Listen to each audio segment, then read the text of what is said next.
confess, Father, I confess, 'cause I've been living wrong, I know I've been blessed.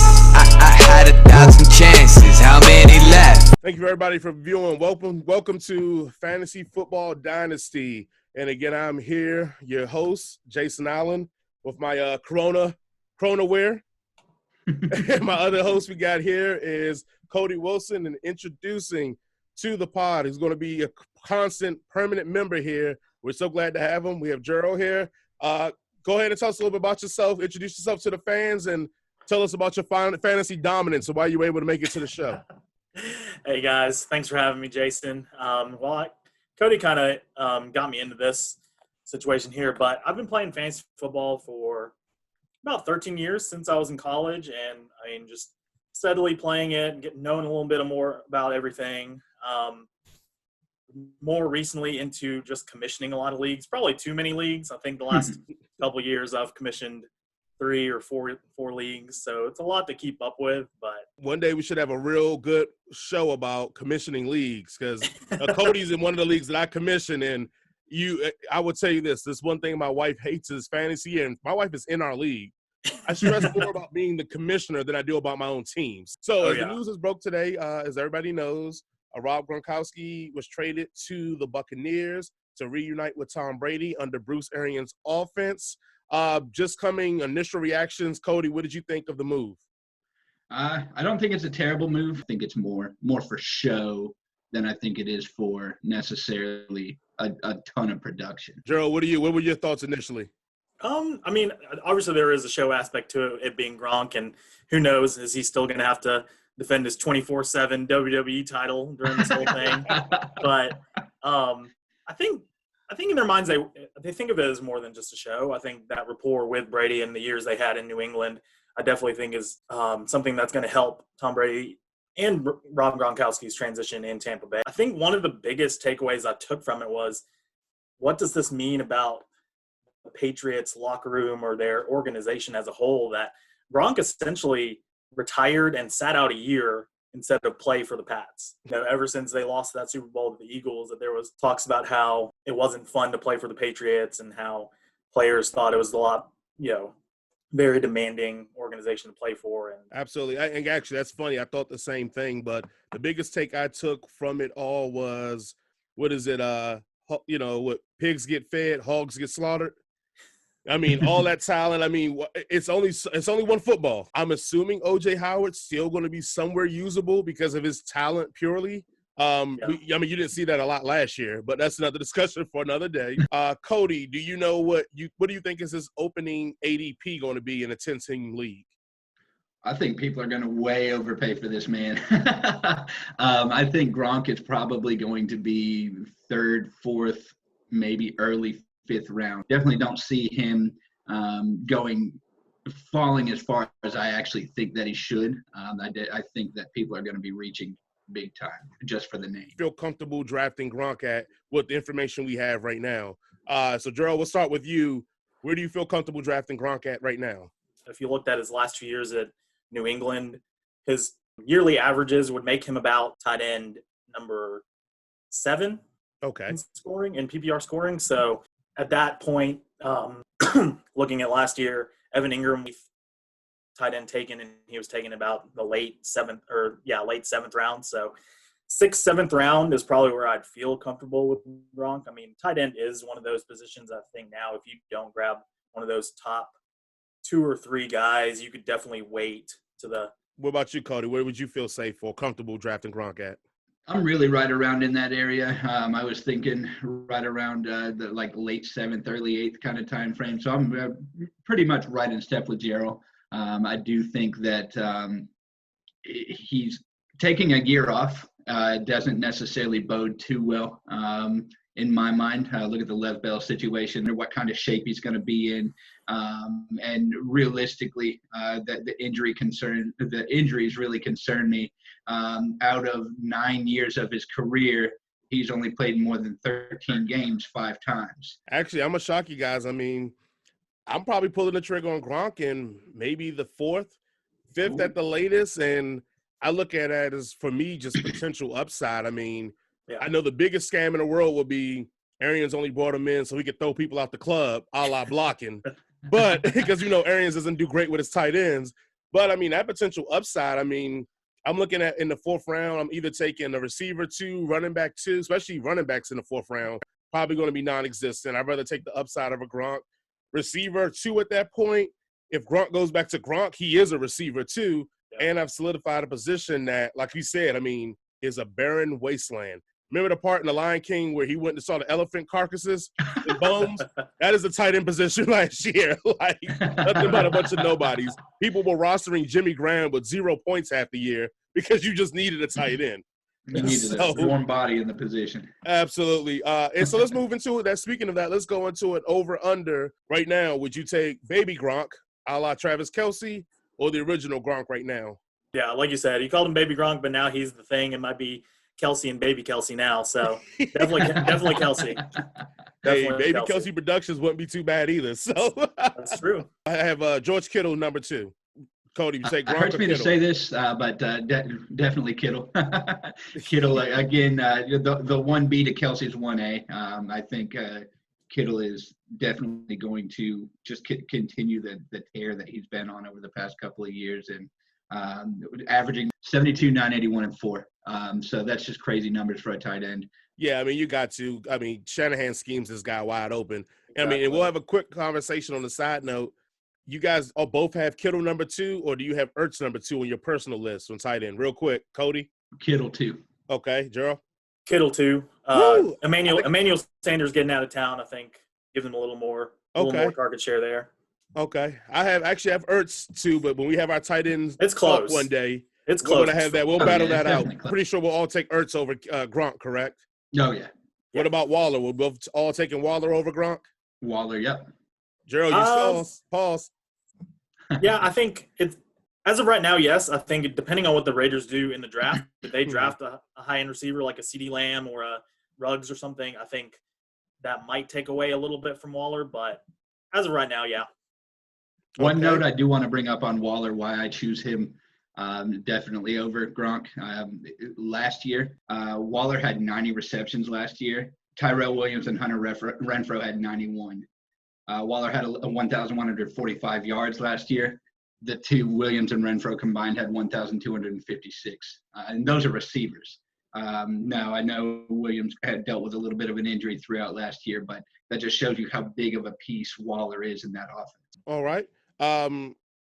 Mark Andrews. Are we all taking Mark Andrews over Gronk? I would, yeah. I'd take a flyer on Gronk with his old QB. I definitely think Lamar Jackson can still improve throwing the ball, and I think that's going to lead to more down the field shots and more wide receiver versus dump downs to tight end. So I think I'd slightly take Gronk at this point. I'm with you. I probably would take a flyer on Gronk, but the only appealing part for Andrews is we know Lamar Jackson still can't throw outside the numbers. Mark Andrews lives in the middle of the hash mark, in middle of the field. What about Hunter Henry? This is going to hurt you, Cody. Are you taking Gronk over Hunter Henry? One is very, very close for me. Like maybe even just next to each other in the rankings. I got to go with my boy. I got to go Henry in this one. I do think that even if there is a younger quarterback coming in, I've seen it in the past where time and time again where the younger quarterbacks kind of lean on those tight ends a little bit more over the middle. And I just feel like I take Henry just barely over Gronk. All right, Gerald? Yeah, I'd probably take Gronk myself, but I definitely see Cody's thinking. I'd probably take Gronk just for the upside. Absolutely. I'm probably there with Cody on Henry. I think Henry's probably may have a Darren Waller type year next year. Coming second year off an injury. We know how it is, especially injuries to knees and all that. You get that second year, you feel more confident, more push, more explosion. And let's be real, Tyrod Taylor is not pushing the ball downfield. So that's fair. I feel sorry for Mike Williams. What about Jared Cook?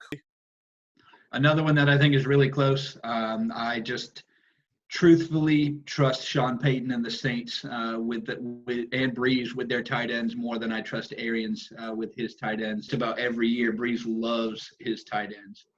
So again, I've got to just barely lean Cook over Gronk.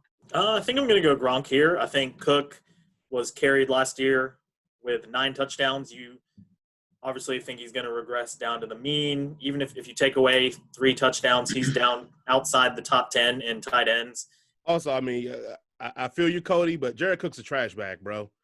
Like, he had like 2 games that made his whole season, and every year he finishes great. But if you actually go by game, I'm pretty sure it was trash. Averaged his 9 years receiving and reduce his touchdowns from 9 to about 5. He's below everybody on this list. Hayden Hurst, new Atlanta Falcon. Cody, are you taking Hayden Hurst over Gronk? I am not. This is where I start to lean towards Gronk. Again, it's kind of that rapport he's got with Brady. Hurst is going into a brand new system. Yeah, I agree with Cody. Definitely taking Gronk over Hayden Hurst. But I do think even in a new system, it's a system that loves tight ends. If you look at Austin Hooper's production the last 3 years and average that out and you put those numbers on Hayden Hurst, he was tight end. He'll be tight end 8 or 9 this year. Wow. So if the name was not Gronkowski, I'm probably taking Hayden Hurst just because, again, you're going to double Julio. You're probably going to start doubling Ridley. Yeah. Somebody got to catch the ball. What about Austin Hooper? It's another one that's pretty close. You've got again going into a new system. I mean, we kind of saw last year what can happen to Baker trying to get the ball to his tight ends. I don't think was as successful as they wanted it to be. But I know the Gronk upside is a lot more.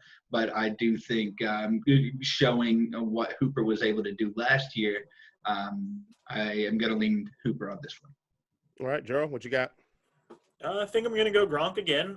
Again, with the upside, I think Gronk could be a top 5 tight end this year. And he does have a relatively low floor, assuming he stays healthy, obviously. I mean, that's a big question mark. But I definitely taking Gronk here. Austin Hooper, again, going into a new system.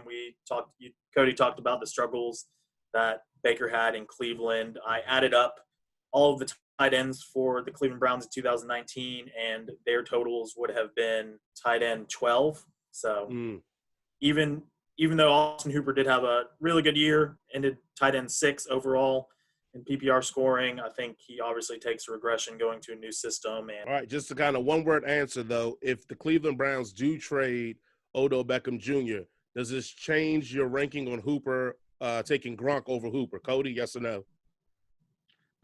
No. Gerald, yes or no? No. Okay, so it really doesn't matter. Unless everybody on the receiving team just quits, we're still taking Gronk.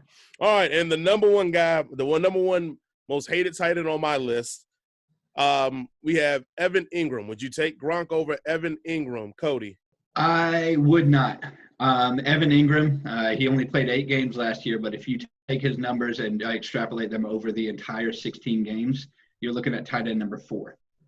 Daniel Jones towards the end of the year did take a pretty big step forward. I think he progressed really well. This one is not even really that close for me. Definitely Engram over Gronk. All right, Gerald, what about you? Yeah, I mean, I think Evan Ingram is going to be a top 10 in this year. I definitely think top 6 or 7. He falls kind of right on that middle line of if I'm looking at Gronk upside, I'm taking Gronk. And even if I'm looking at the Gronk floor, Evan Ingram's only a little bit above that. So I'd probably still stick with Gronk. Again, like Cody said, Evan Ingram only played 8 games last year. And, we are still questioning the development of Daniel Jones. So I'll take Tom Brady and Gronk versus Evan Ingram and Daniel Jones right now. See, now I got to get a moment here. And I know when we get our tight end show, I'm going to go in more in detail with you, but I'm sorry. Evan Ingram is the new age Eric Ebron. Do y'all remember Eric Ebron when he first got drafted as a rookie in Detroit? This big 6'6" guy could run like a 4.5, and he just was a monster. And we were like, oh, you got to draft Ebron. He's just going to be a beast. And every year he disappointed. It was either an injury, it was underachieving. Then he goes to the Colts with Andrew Luck, and when I say a ball a year, he just caught a bunch of touchdowns. He didn't have much yardage if you look at the numbers there. Evan Ingram is my new Eric Ebron. Every year we go to the table with with Ingram and go, oh, he's just going to have a monster year because every time he plays the game, he just puts up numbers. But the problem is he don't play no damn games. He always gets injured. And then we're stuck holding the bag, talking about, well, next year he going to – and I get it. I think Daniel Jones may be a stud. But Evan Engram, I just do not see it. And if the only way I'm drafting Evan Engram is if every tight end's off the board, and I'm just like, damn it, I guess I got to take him. And even with that, I'm probably trading him the very next day. If I can get anything for him, I'm going to give him up. And I think it's because he burnt me his second year. So I think that's why I personally just dislike him. You know how that goes. Well, all right. Well, thank you guys for listening and watching to Fantasy Football Dynasty. Do you think Gronk is going to be great, back to form? Or is he just going to be, basically washed up and can't do anything, and they're going to basically just send him back to WWE? So let us know how you feel. And we're out of here. Peace.